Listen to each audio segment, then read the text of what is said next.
Mga kapuso, isa pong bagyo ang inaasahang papasok sa Philippine Area of Responsibility sa susunod na linggo. Ayon sa Pag-asa, manggagaling ang nasabing potensyal na bagyo sa silangan ng Visayas-Mindanao area at posibleng tumbukin ang Southern Luzon.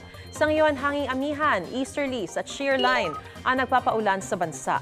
Paalala po, posible ang heavy to intense rains na maaaring magdulot ng baha o landslide.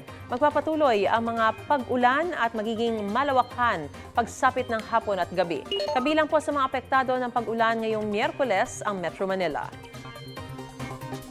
Gusto mo bang mauna sa mga balita? Mag-subscribe na sa GMA Integrated News sa YouTube at tumutok sa unang balita.